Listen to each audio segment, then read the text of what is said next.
Hello and welcome to online schooling. हम NCERT geography का chapter 5 कर रहे हैं, class 7th, and the name of the chapter is water.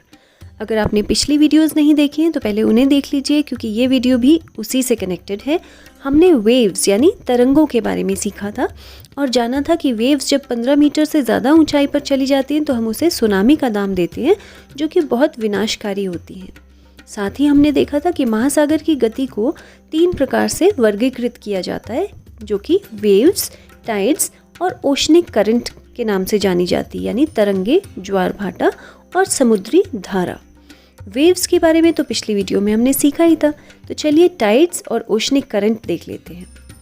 Tides यानी कि ज्वार भाटा, जब दिन में 2 बार महासागर का जल जो है वो उठता और गिरता है तो उसे हम ज्वार भाटा का नाम देते हैं, यानी rise and fall of oceanic water twice a day, that is called Tide.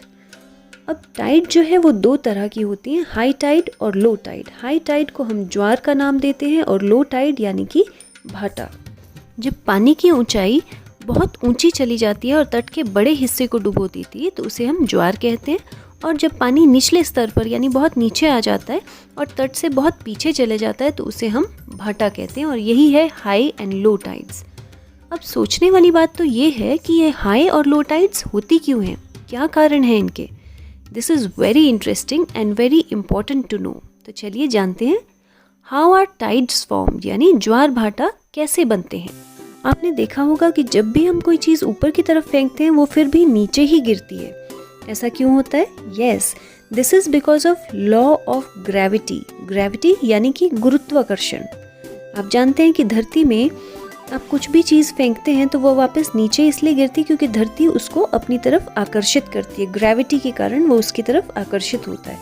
उसी तरह सूर्य और चंद्रमा में भी इतना गुरुत्वाकर्षण होता है कि उसी की वजह से पृथ्वी की सतह पर ज्वार और भाटा आते हैं। Strong gravitational pull exerted by the sun and the moon on the earth's surface causes tides, यानी कि सूर्य और चंद्रमा के अंदर जो ग्रेविटेशनल पुल होता है, गुरुत्वाकर्षण होता है, वही अर्थ पर टाइड्स कॉज करता है, यानी ज्वार भाटा लेके आता है। चलिए इसको एक डायग्राम से, एक पिक्चर से समझते हैं। ये देखिए, ये रही हमारी धरती, बीच में चंदा मामा और साइड पर सूरज। पूर्णिमा और अमावस के दिन जब सूर्य, चंद्रमा और पृथ्वी तीनों एक ही सीध में आ जाते हैं तो बहुत ऊंचे ज्वार उठते हैं, यानी वेरी हाई टाइड्स, जिन्हें हम बृहद ज्वार का नाम देते हैं। इंग्लिश में हम उसे स्प्रिंग टाइड्स कहते हैं।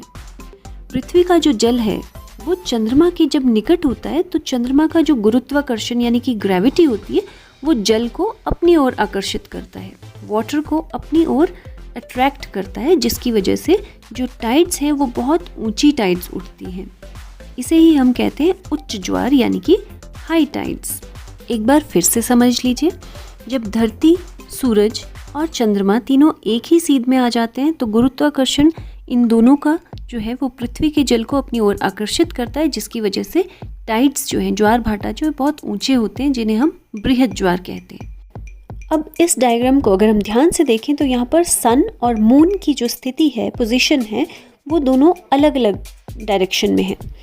ऐसी स्थिति में जब चांद और सूरज अलग अलग डायरेक्शन में होता है तो उस समय इनका गुरुत्वाकर्षण यानी कि ग्रेविटी अलग अलग दिशाओं में लग रही है, और ऐसी स्थिति में जो ज्वार भाटा बनता है वो बहुत छोटा होता है, यानी कि लो टाइड बनती है, जिसे हम लघु ज्वार भाटा भी कहते हैं, और इसे ही हम नीप टाइड भी कहते हैं। तो आई होप नीप टाइड और स्प्रिंग टाइड यानी कि लघु ज्वार भाटा और बृहद ज्वार भाटा आपको अच्छे से क्लियर होगा। आपको इसमें सिर्फ इतना ही ध्यान रखना है कि जब लघु ज्वार भाटा होगा तो सन और मून की पोजीशन दोनों अलग अलग होंगी, जबकि बृहद ज्वार भाटा यानी कि हाई टाइड्स में सन, मून और अर्थ जो है तीनों एक ही सीध में आएंगे। तो चलिए अब देखते हैं कुछ एडवांटेजेस ऑफ टाइड यानी ज्वार भाटे के कुछ लाभ।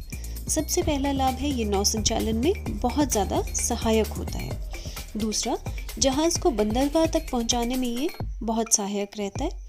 और इसका तीसरा लाभ है मछली पकड़ने में ये बहुत ही मददगार रहता है, क्योंकि उच्च ज्वार होने की वजह से जो पानी की लहर है वो काफ़ी तट के पास तक आ जाती है, जिसकी वजह से मछुआरों को ज़्यादा कठिनाई नहीं होती और मछली पकड़ने में ईजी रहता है। लास्ट यूज़ इसका है विद्युत जल उत्पादन में ये सहायक रहता है, यानी कि to produce electricity it is very useful. So these were some of the uses and advantages of tides. I hope these are very clear to you. तो चलिए अब हम चलते हैं अपने नेक्स्ट टॉपिक की तरफ, जो है महासागरीय धाराएं यानी ओशन करंट्स. जल की जो धाराएं महासागर की सतह पर निश्चित दिशा में और निश्चित रूप से बहती हैं, उन्हें हम महासागरीय धाराएं कहते हैं. यानी कि streams of water flowing constantly on the ocean surface in a definite direction.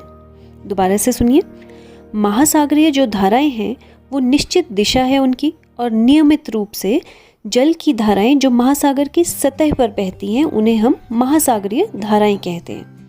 अब ये जो ओशनिक करंट्स होते हैं ये दो तरह के होते हैं, या तो वार्म ओशन करंट्स या कोल्ड ओशन करंट्स, यानी कि गर्म या ठंडी महासागरीय धाराएं. अब इन ओशन करंट्स के ठंडे या गर्म होने के पीछे बहुत ही इजी लॉजिक है, यानी बहुत आसान सा तरीका है जानने का. देखिए, आपके पेज 39 पर एक मैप दिया है, इसमें 0 डिग्री आप ढूंढ सकते हैं. 0 डिग्री आपको पता है इक्वेटर होता है, यानी कि भूमध्य रेखा भी जिसे हम कहते हैं. भूमध्य रेखा पर सूरज की किरणें बिल्कुल सीधी पड़ने की वजह से जो एरियाज इसके आसपास हैं, जो क्षेत्र इसके आसपास हैं, ये बहुत गर्म इलाके होते हैं. इसलिए यहाँ पर जो महासागरीय धाराएं यानी ओशनिक करंट्स जो यहाँ पर होते हैं वो भी वार्म ओशन करंट्स होते हैं. जबकि अगर आप पोल्स की तरफ यानी ध्रुव की तरफ देखें तो ध्रुव हमेशा ठंडे रहते हैं, क्योंकि सूरज की किरणें यहाँ पर तिरछी पड़ती हैं. इसलिए जो ध्रुव के आसपास महासागरीय धाराएं हैं वो हमेशा ठंडी होंगी. एक बार फिर से सुन लीजिए, भूमध्य रेखा के आसपास जो महासागरीय धाराएं होंगी वो हमेशा गर्म महासागरीय धाराएं होंगी, जबकि ध्रुव के आसपास जो महासागरीय धाराएं होंगी वो हमेशा ठंडी होंगी. वहीं ध्रुव या उच्च अक्षांश यानी कि जो हाई लैटिट्यूड्स होंगी वहाँ से उष्ण कटिबंध या निम्न अक्षांश, जिसे हम ट्रॉपिकल एरियाज या लोअर लैटिट्यूड्स कहते हैं, वहाँ पर ठंडी धाराएं होंगी. So this is I hope very clear to you. और इसके अलावा आपको एक चीज़ और याद रखनी है कि जहाँ पर ये गर्म और ठंडी जो धाराएं हैं वो मिलती हैं, वहाँ पर मत्स्य पालन के लिए बहुत सर्वोत्तम वो क्षेत्र माना जाता है, यानी कि that area is very good for fishing.